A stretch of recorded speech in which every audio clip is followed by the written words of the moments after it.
Pulo Rap Battle League, Ani Puwersa, Pulo, 8 years at titulo 2024 dito sa Branded Munoz QC Pulo, magingay! Maraming salamat sa Branded, Hypebeat, Black Manila, Real Jokes, R&R, Killjoy, Ship Clothing. At ang laban na to ay titulo 2024 at ang magkakampyon ay magkakamit ng 3.9. Sa kanan ko may MC, magpakilala ka. Yo, Zek nga pala from Tagiga. Shoutout kay Rolando, Raymart Reyes, kay Magic. Sa kaliwa ko may MC, magpakilala ka. Yeah, J-Ray G Mantra. Shoutout sa Hypebeat, Rad Room, girlfriend ko. Yun, sino dun? Isa lang yan, putangin na nyo. Yo! Nanalo ng coin toss si Sek, pinili niya mauna. J-Ray G, pakinggan natin. Shit. Pasensya. Nabisi na itong nakaraan, kaya malamang yung chance ko alangan. Kaya congrats na lang natin si Sek. Kasi sa second round ng tournament, audience ka na lang, tangin na tournament na! Di na ako magpapabaya bugret.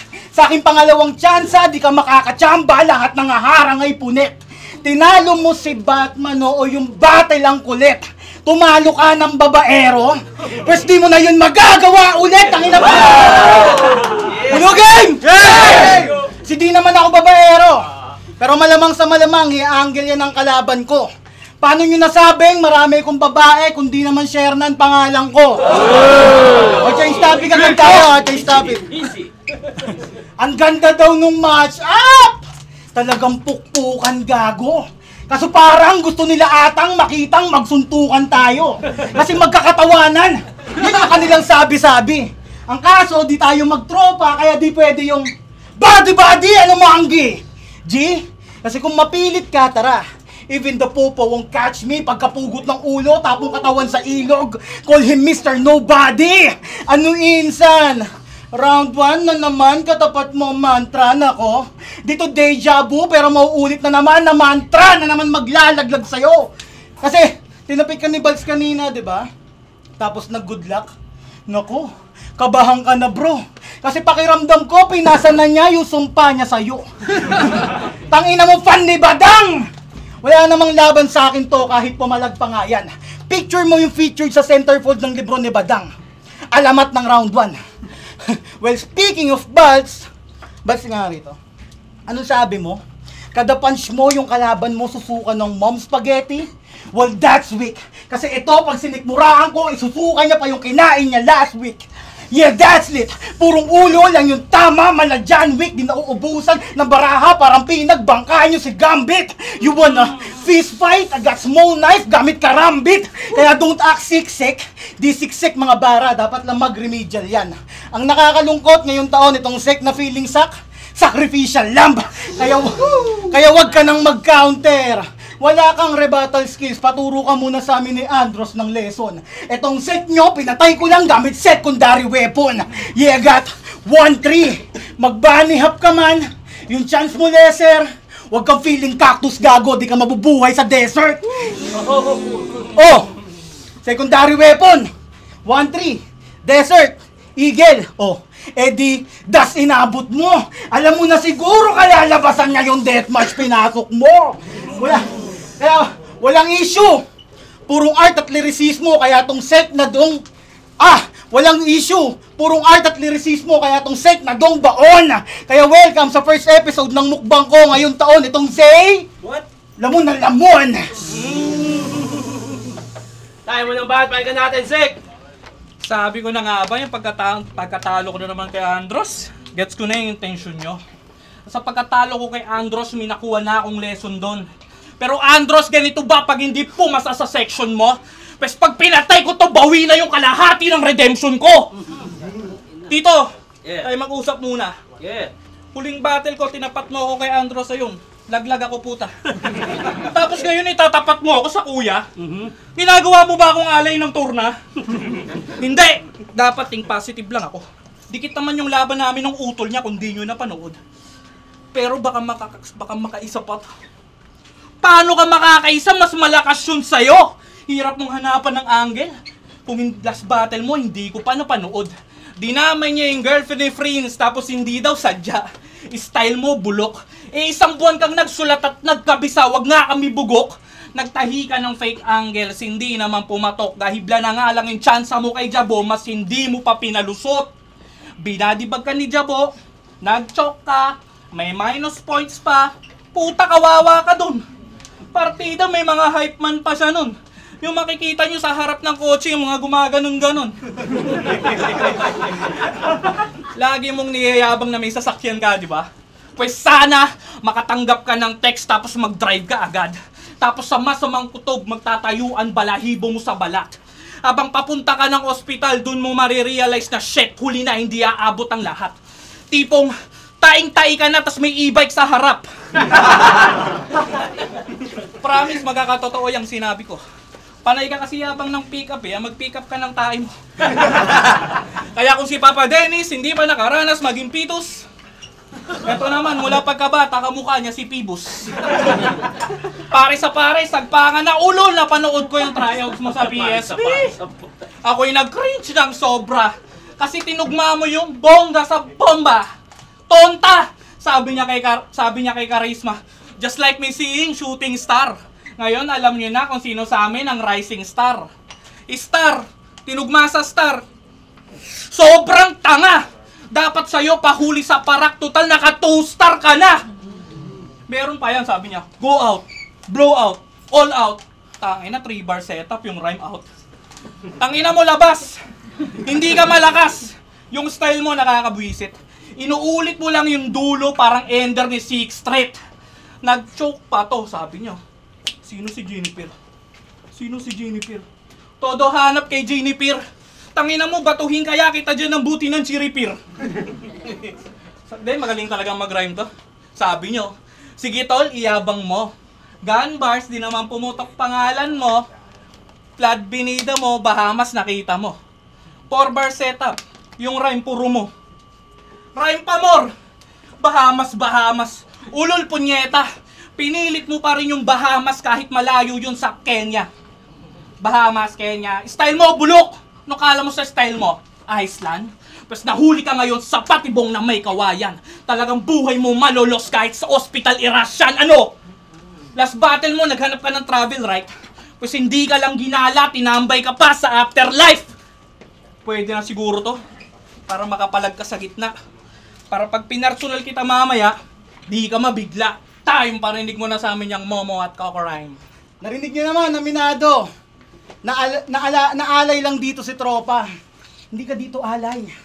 Pagkain ka ng mantra! Tangina, round 2 na! Tanong ko lang, ba't nandiyan ka pa?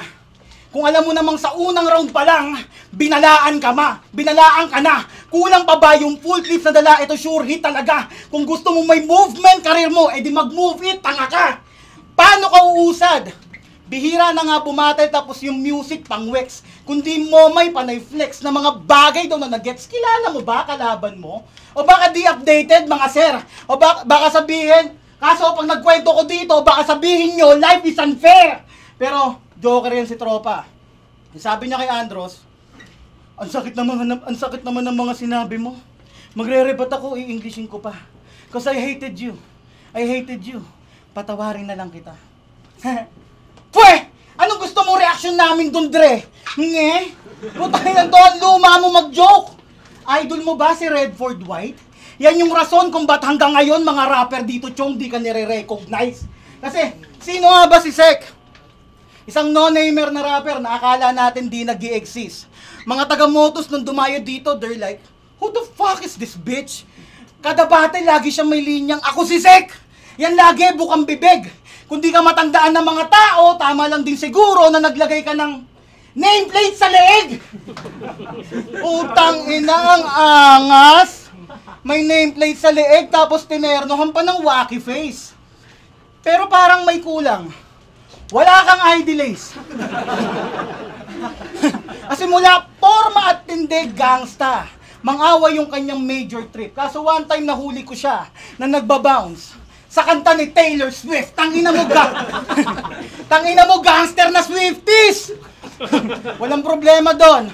Some might think it was cool. Ang kaso, nahuli ka daw na umiiyak nung Eras Tour.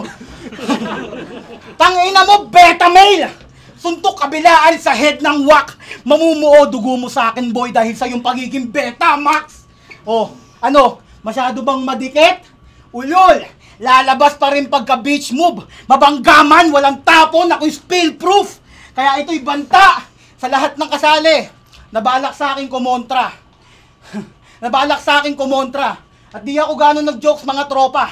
Patunay lang yon na seryoso kung kukunin yung corona. At ikaw, mananalo ka sa akin? Siguro, pwede. Kung papayag ako, at putang ina mo di prof, wala na si Batman, ako nang bahala sa'yo. Tayo, pangalawang balat, pakinggan natin. Pati yung kanta ko, ginawang comedy ni Gago. Para sa magandang community, mag-collab na lang tayo. Nilalait pa yung kanta ko, kala mong ganda ng boses. Ang yabang porkit siya, Ogie, and the cockroaches. Ang galing mag-rap ni Pibus! Tinugma yung tropa sa mantra. Puta, nasa prime. Anong tawag mo dyan? Optimus Rhyme? Pulo at mo, tos walang hidwaan. Pero si Gago pilit pinagbabanggaan. Yung pagiging businessman talagang pinatunayan. Meron kasi siyang parisan, kaya pati beef pinagkakitaan. Solid ng pares neto. Paano hindi magiging solid? Tangina mo, nagyayelo. Yung pares niya, okay sana. Yung servings, ang daming laman at taba ng baka. Kaso bago mo makuha, huhukayin mo ng kutsara. Tangina si Batman nunulat, may galit sa parisan mo, umami na pre. Kakain daw sana siya doon, kaso yung nagsaserve, babaeng malaking joga ang tindi. Kaya umalis na lang daw si Batman. Kasi ang maakit siya doon, isang malaking hindi. Habang ka-video call ko, yung puking ina, may kanin sa pisngi.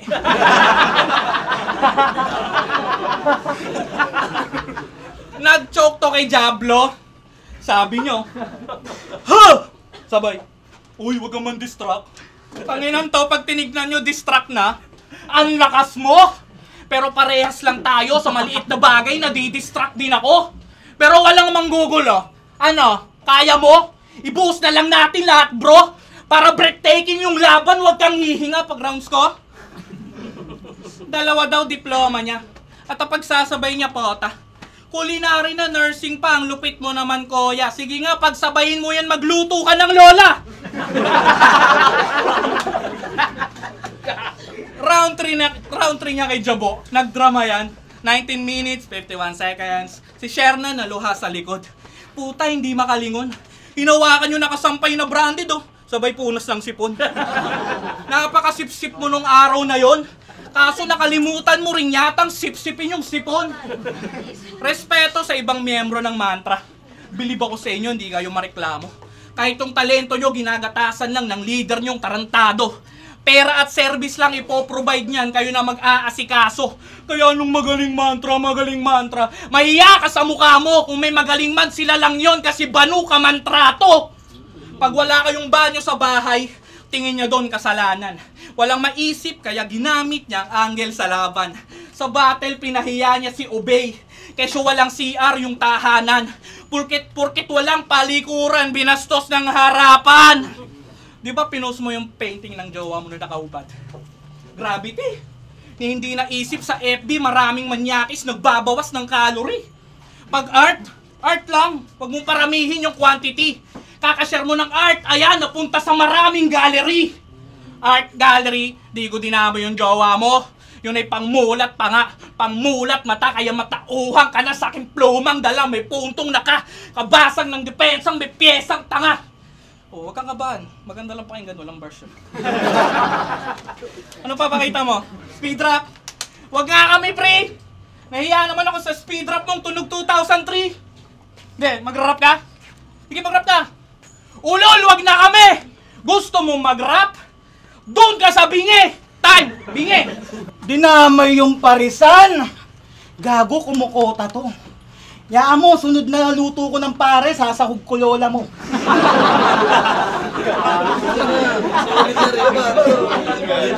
Saka yung dating namin ni Jabo, dinidis mo? Teka lang. Oo, siguro nga panalo sa akin si Jabo nung araw na yon, ako ay natalo. Pero gago, hindi sila magkapatid talaga nung girlfriend ni Prince. Masyado niya lang kayo minamanipulado. Tangina pre, si Jabo, desperado lang yan na ako ay matalo. Yung girlfriend ni Prince, maganda, masarap yun, mukhang masarap yun. Si Jabo, mukhang masarap lang isa ako.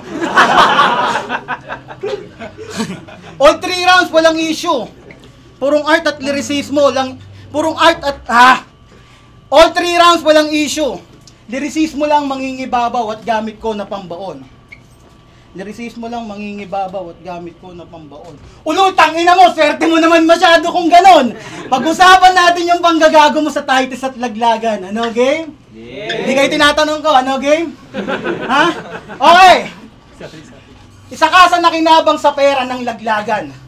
Budget para sa shirt ng liga, sinendan ka ng 4-3. After nun, nawala ka na parang bula. At doon nagumpisa yung alitan nyo ni Only. Binus niya pa naman doon yung mga battles mo. Teka, yung storya ba malinaw? Na yung liga, nagawa kang pasikatin, pero sa pera ka nasilaw? Kilala niyo si Da Vinci? Yes. Kilala niyo si Da Vinci?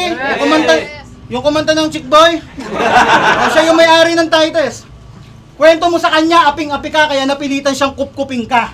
Ang kaso, may ginawa na naman to si Gago dahilan para suntukin siya. Oo, may tropang nagkumpirma dyan sa babae na niyayabang mo. Ay siya din pala yung ex ni Da Vinci na niligawan mo. Ano? Pinatuloy ka na sa bahay. Pinakain. Halos wala kang mareklamo. Pinagbuksan ka na ng pinto. Dumiretso ka pa sa kwarto. Tarantado. Kaya walang lusot sa akin tong aso. Sisingaw lahat ng baho. Pinakain ka na ng amo. Kinagat mo pa sa braso. Gago. Tapos dito, kwento mo sa amin, si Da Vinci, Mongoloid. Alam namin. Kaya pala yung galit niya sa'yo, naipon na. Pero sapat na pruweba na yon para malaman namin kung anong klaseng ugali meron ka. Kaya Kuya Shernan, ingat ka.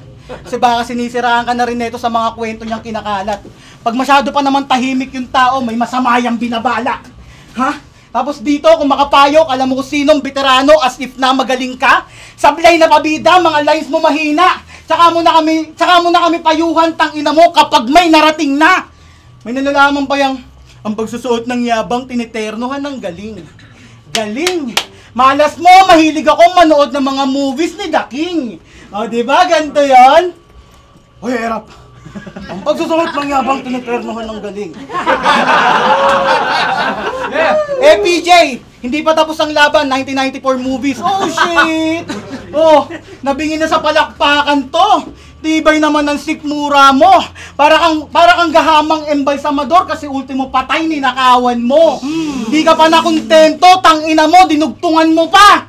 Sabi nyo, hindi ko lang basta tinernohan ng galing. Nilagyan ko pa ng mabuting panloob. Ha? Putang ina mo, Sek, ano bang trip mo? Mabuting panloob? Bait naman ang brief mo.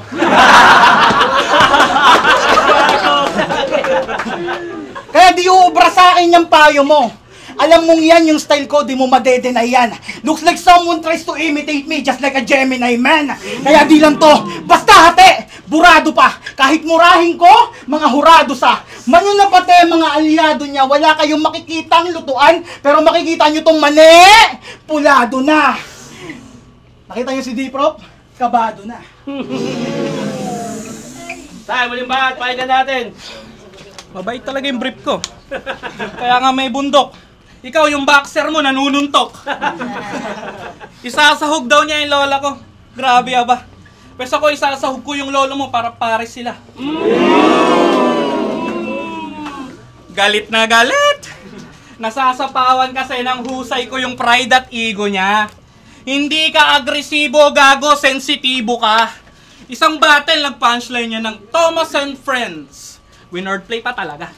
Kung hindi ba naman tanga, nilaro pa rin yung trend kahit 30 na siya. Dalawang battle, inulit niya. Siya daw ay Detective Lucifer. Talaga? Defective pwede pa. Sinigaw mo sa harap ng camera? Kala mo maangas, Chong? Sinigaw mo sa harap ng camera na detective ka? Tangina mo na Conan yun! Yung line mong bagong makipagkarnihan ng beef, binanat sa iyo ni Jovic. Ninakaw mo yung ingredients ng kalaban mo, tangina ang weak. Pero okay naman yung pagkakahain mo sa beef. Kasi kita nila, naglabas ako ng tip. Diba may parisang ka? Yung palagi mong binibida. Ay wala na pala, tinalo ng parisan ni Charisma. Pilit kasing nakikipagkompetensya para sa pride at ego niyang matindi. Tinalo ka ng tindero ng suman. Suman-ayon ka man o hindi. Gusto niya kasi, pansinin niyo, gusto niya palagi siyang lamang. Maniwala ka sa akin, gago boy, sakit yung ganyan. Kasi pag may nakitang nakamotor, buti ako may sasakyan. Pag may nakitang kumakain, buti ako may parisan. Pag hindi nag-champion, di ko kailangan ng pera, marami ako niyan. Hindi na yan pagiging proud, personality disorder na yan. Hindi mo palabas tong mundo. Hindi pwedeng ikaw lang yung bida. Gusto niya ata yung buhay niya, action, yung maraming nasisira. Kaya pala nagtayo ng bar na may pangalang Rad Manila. Kasi yung mga taong laseng at problemado yung gustong-gusto mong makita. Dikit-dikit yung punto, nagawang ma-intertwine. Successful ka sa buhay, ulol hindi rin bay. Dahil piraso lang yun ng tagumpay kung wala kang peace of mind. Yung mga tulad mo, sa basurahan na uri, kasama na mga hype man mo't mga suki. Aking nasuri, selfie bars pinupuri. Plano nyo aking nahuli, hindi nyo ako matutsugi. Battle na sa business maituturing kasi itong negosyante sa akin malulugi. Ano, magre-rebat ka? Alam ko intention mo yan kagaraw ng magbalik. Pero bago yon, uunahin kang balikan ng sarili mong inggit. Tangina, parehas lang tayo nagkanegosyo. Yung sa akin nalugi nung pandemic, Brad. Yung sa'yo nalugi kasi materialistic ka. Yung pera binibili ko ng gamit sa bahay, pagtulong at kung ano-ano pa. Siya binili ng sasakyan para ipakita yung social status niya. Kami ng pamilya ko pa nagbanding, simple lang pero masaya at solid. Siya pinipicturean lang yung pamilya niya pero meron siyang pang story. Ano? Sa pamilya namin, may doktor, may nurse, may chef, may seaman, may guro sa maayos na paaralan. Bawat isa sa amin may kanya-kanyang negosyo at paupahan. Yan yung achievement na hindi mo makakamtan. Dahil naging successful ka lang mag-isa, boy! Kami buong angkan! Ano? Meron kang negosyo sa sakyan, maraming perang buo. Wala akong pakidyan, tang ina mo. Dahil hindi yan ang requirements para talunin ako. Ore, ba't mo? Tayo, malapakan natin yung laban na yun. Pulo, Rap Battle League, Ani Puwersa. 8 years na ng Pulo at Titulo 2024. Pulo, isang beses pa, magingay! Yay! Maraming salamat sa Branded sa pagpapairam ng venue, Hypebeat, Black Manila, Real Jokes, R&R, Killjoy, Ship Clothing, at ang boto ng Horado, 3-0 para kay J. Reggie. Yo! Nakalusot pa. Galing ni Zek, tangin na, sobrang solid nun. Shout ko lang yung girlfriend ko. Sino? Kapakaganda. Tangin na nyo, mag-isa lang yan. Yung Makoy, Motos Battle League, ang lakas ng laban, ginatcho siya way round, nag-notes ako, breakdown muna natin round 1, J-Reggie, meron delivery niya, malinis presence, jokes, may haymaker, style niya, two-liner, malinis performance niya, kay Six naman, parang nagpapainit pa lang siya, jokes, pero ang laki ng lamang ni J-Reggie sa round 1, lumamang siya ng 5 puntos para sa akin, 15 points to 10 points. Round 2, medyo lumaylay ng onti si J. Reggie doon. Hindi kasi lakas sa round 1 niya, pero may marami din siyang puntos kay Sek. Doon siya mas malinis performance, yung presence mas malinaw, yung mensahe niya mas dumirekta sa kalaban. Ang laki ng lamang ni Sek doon, 9/15, deciding factor round 3. Ayun yung pinakadikit na round nila. J. Reggie may stumble ng konti pero hindi naka-apekto sa buong performance. Joke, delivery, presence, malinis din performance niya. Rebat. Kisek naman, sayang kung kasi lakas ng round 3 niya, ng round 2 niya yung round 3 niya, pwede siya manalo eh. Medyo dikit to, pwede ng table pero ayun yung nagpanalo kay J. Reggie. 1-3 J. Reggie round 2 Sek. Congrats. Yung pinakadikit nilang round, siguro yung round 3. Pero kay Kuya J. Reggie kasi parang para sa akin lang parang medyo parang bitin yung kay Kuya Zek nung round 3 niya. Pero dikit sila nun kasi ang lakas nung simulan nung round 3 ni Kuya Zek. Kasi yung parang pa-ending niya, parang medyo nakakabitin na. Tapos, ang pinakamalakas na round ni Kuya Zek, yung round 2 niya. Ang binigay ko sa kanya. Tapos ang pinakamalaki. Tapos yung round 1 ni Kuya Zek, parang bitin din kasi. Yun yung round na ata na majority ng lines niya parang joke. Kaya yun binigay ko kay Kuya J-Ray G kasi ang ganda nung ano niya nun, momentum niya nun. Kaya yun. Ayun na siya, J-Ray G versus Zek. Binoto ko si J-Ray G kasi hindi ginawa ni J-Ray G yung usual niya ginagawa, which is yung jokes. And yung round 1, maganda yung ginagawa niya na pipick upin niya muna yung rounds ng gamit yung jokes. So may tatawid niya yung technicalities doon kaya mas nakukuha yung crowd. Habang yung kay Zek naman, medyo nag-focus siya too much sa mga jokes. So yun lang yung naging factor parang yung technicalities. Mas naging technical si J-Ray G sa round 1. Though yung round 2, binigay ko naman kay Zek yun kasi late na pick up ni J-Ray G yung round 2 niya. Kumbaga tumama na lang yung bandang dulo, pero still, yun nga, may yung technicalities. Pero yung kay Zek, round 2 yun, klaro kasi mas goods yung mga jokes niya, mas pasok lahat. And round 3 yung pinakadikit nga kasi nga, maganda yung punto ni Zek, yung angles na ginamit niya, pero siguro kung mas natawid niya pa yan ng mas technical, kagaya ng ginawa ni J-Ray G, na mas technical talaga lahat ng pagka-deliver sa lines, pagka-construct. Yun din, tas yung sa rebuttals naman, pantay lang sila doon. So 1, tsaka 3, J-Ray G, tas round 2, Zek.